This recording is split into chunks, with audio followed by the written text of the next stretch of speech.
ada awal bagi ada, baru ia Tuhan. Kalau ada diawali oleh tiada, bukan Tuhan. Karena kalah dengan tiada. Maka alhamdulillah agama kita yang menyatakan demikian. Tuhan kita qidam, sudah ada, tak pernah tiada. Walau sudah ada itu tidak bisa dilogikakan, karena bukan hal yang dicakup oleh logika. Dan sebenarnya pikiran kita tidak mampu menampung logika walau kecil. Cuma kesombongan kita yang meminta logika daripada hal itu. Contoh itu ada pemandangan pisang. Kenapa buah pisang jadi begitu? Bagaimana dibentuk karoseri daripada pisang itu begitu bentuk. Rasanya Saripati Tanah membentuk pisang itu nama bahasa Aceh pisang abebong. Tetap enggak ketukar, enggak rasa pisang bawang. Bagaimana mau logikakan hal ini? Itu aja enggak sampai logika. Kita lihat ke kiri ada daun kelor. Di internet kan dibuat daun ajaib. Karena kandungan protein dan efek kesehatan yang ditimbulkan oleh dia sangat banyak. Kok bisa daunnya kecil-kecil begitu? Bagaimana dia mengambil protein dibagi rata tiap lembar daun punya protein yang tinggi? Kalah telur, kalah jeruk katanya. Kok bisa? Maka apa yang bisa kita logikakan? Sehingga pertanyaan kita nggak logika itu sebenarnya bukan. Itu adalah kesombongan. Dan apabila kita mau Tuhan itu ada awal bagi adanya, boleh kita ikuti mau setan. Sebelum ada Allah, tidak ada Allah. Timbul pertanyaan kedua, kenapa tiada itu sudah ada? Kapan awal ada tiada atau kekosongan? Tentu jawabannya lagi, tidak ada awal bagi ada, memang sudah ada. Kalau kita mengakui kekosongan memang sudah ada, kenapa kita tidak mengakui adanya Allah? Padahal kekosongan tak pernah ngomong, sayalah Tuhan, saya lebih awal daripada Allah. Tak benar. Tapi Allah ngomong, sayalah pencipta. Tuhanmu itu Tuhan yang satu. Dan yang melawan teori Allah Tuhan semua kalah di dunia. Maka kita membela yang benar, menang, atau membela yang kalah, salah. Maka iman kita menyatakan bela yang benar dan menang, yaitu Allah tuh. Maka di sini dijelaskan qalu fa inni qarib. Tadi Allah tanpa ruang, tanpa waktu beliau ada, dan ruang dan waktu adalah karya beliau. Jadi pertanyaan kapan tidak keluar karena waktu nggak ada, waktu beliau buat. Nggak ada bahasa dulu, nggak ada. Karena dulu pun beliau buat. Maka penjelasan daripada qarib ini bukanlah zat. Karena zat Allah tidak menempati ruang. Jadi pahaman daripada qarib adalah kontrol Allah atau sifat Allah. Kita hidup sekarang dengan kudrah dan iradah Allah.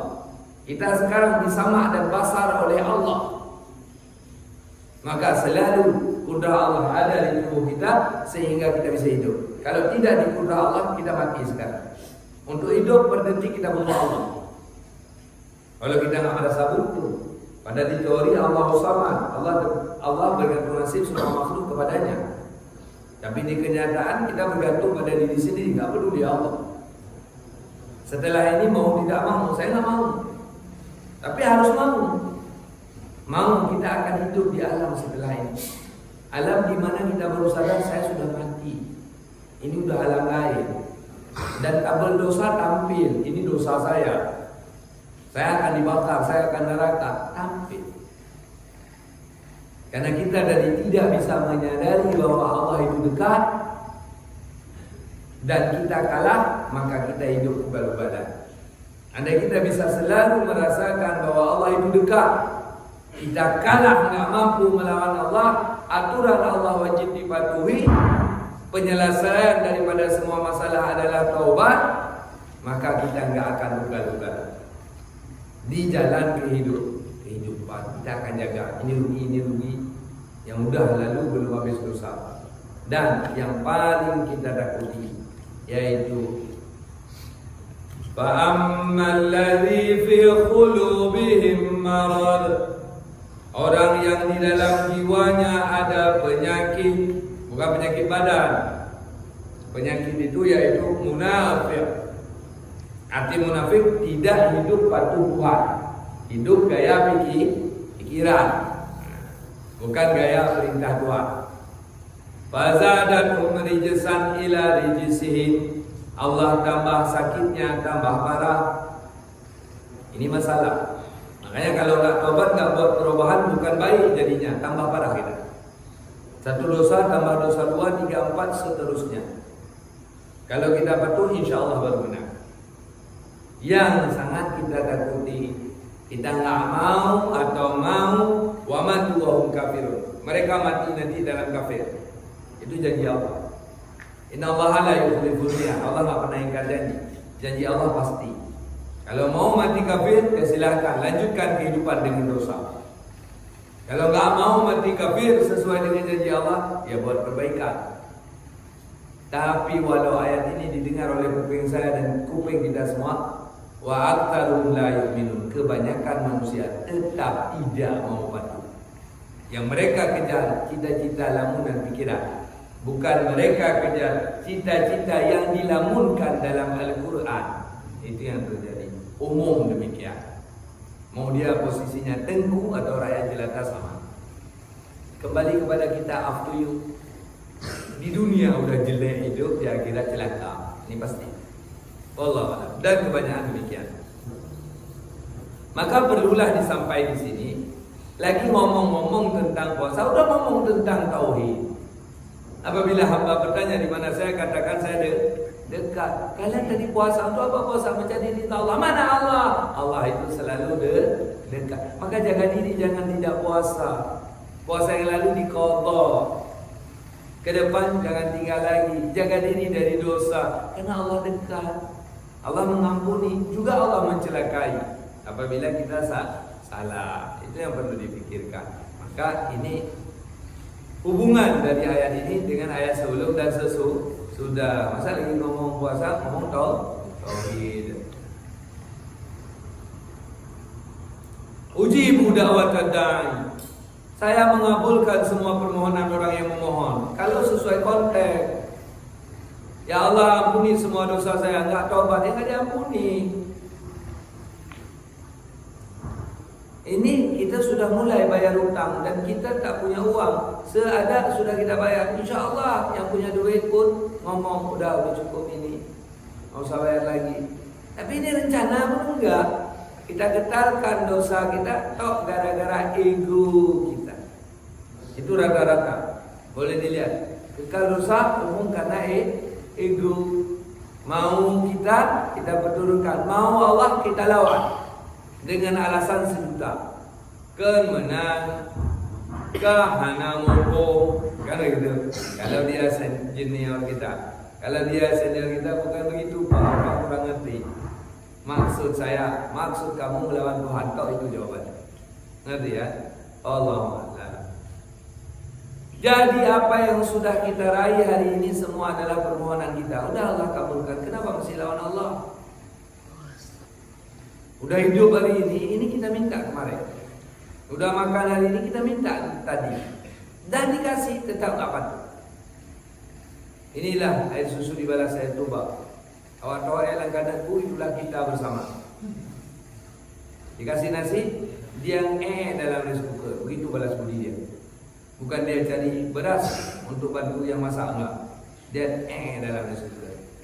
Apa yang kita kejar sebenarnya? Heboh istri, heboh anak, heboh duit, heboh mobil, heboh rumah. Apa yang heboh?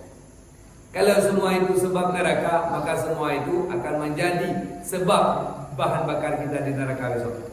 Karena apa yang kita puja itu besok datang juga di neraka. Mobil-mobil ada di neraka, dibakar kita pakai mobil itu. Begitu keadaan. Allahumma.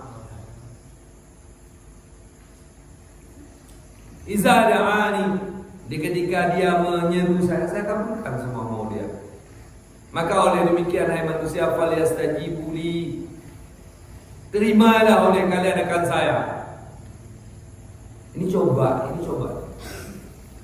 Kita rata-rata, maaf cakap ini bukan ngejek institusi. Misalnya ada yang bersenjata di luar sana, dikokang senjata, ada kambing seru ditembak tuh sebagai mati kena senapan ini.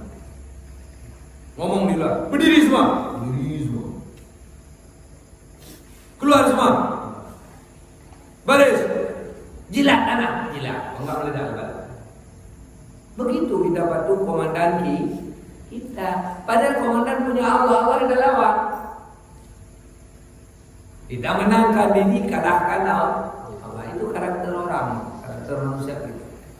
Dianggih pada makhluk, dianggih pada kemewahan, dianggih pada uang, pada pencipta makhluk, pencipta kemewahan, pencipta uang adalah Allah, dia lawan. Itu rata ya. Apa yang kita cari? Ingat selalu habis ini mati. Akan datang hari, suatu hari kita akan bisa buka mata lagi. Dan alam kita sudah berbeda. Mau kemana? Apa guna duit? Apa guna istri? Apa guna anak? Apa guna uang? Apa guna mobil? Apa guna rumah? Ada guna. Tapi itu semua sekarang jadi sebab untuk makar kepada Allah. Maka jangan begitu. Falyastajibu li, sami'na wa ata'na. Apa yang saya bilang, enggak ya Allah. Enggak enggak, alasan boleh 1000 macam, Allah enggak terima. Kalau tidak benar dengan agama. Wali uminubi, berimanlah kepada saya, yakin. Kita enggak. Iman kedua, ABCDEFG, iman kepada Allah yang enggak mau melawan. Apa saja kata Allah, enggak. Kalau belum enggak, kita gagal ini. Boleh lihat, kita masih muda-muda gitu. Ini kaki 2 seorang, ke depan bisa 1 seorang tinggal. Akan kita derita malapetaka Allah berestafet. Kena penyakit, duit ada tapi enggak bahagia, istri ada tapi celaka, anak ada tapi melawan, itu akan terjadi. Tinggal ikuti aja perjalanannya. Dan sunnahnya udah begitu. Ada Nabi Adam, ayahnya Rasul, anaknya bandel, Qabil nama. Ada Nabi Nuh, ayahnya taat, anaknya bandel. Sudah ada sunnahnya. Istrinya bandel, mati kafir, walau anak Nabi. Anak Nabi Ibrahim, anak saleh, ayahnya kafir, ayah kualat. Udah ada rentetan semua. Ada ponaan saleh, pamannya celaka, Abu Lahab, Abu Talib. Udah ada sunnahnya, tinggal kita jalani aja. Maka ikut konteks, insya Allah menang. Dimanapun gaya hidup kita, dimanapun gaya hidup.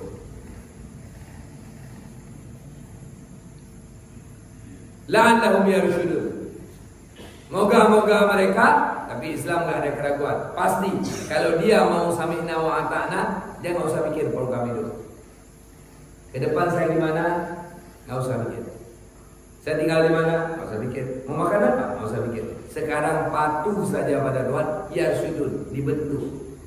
Kamu tinggalnya bagusnya di sini, terinspirasi di sini, kerjanya di sini. Alhamdulillah ada duit. Makannya ini, alhamdulillah udah ada makanan. Jadi ada bimbingan Tuhan dalam kehidupan. Kalau kita patuh. Begitu juga masalah yang lain. Ada yarshudun. Ada yang manage gerak kita. Ada yang ngeremotin kita ini. Itu yang terjadi. Walau enggak sebenarnya di remote, tapi remote-nya enggak loading. Belok kanan ke kiri, belok mobilnya. Akhirnya jatuh jurang. Itu yang terjadi.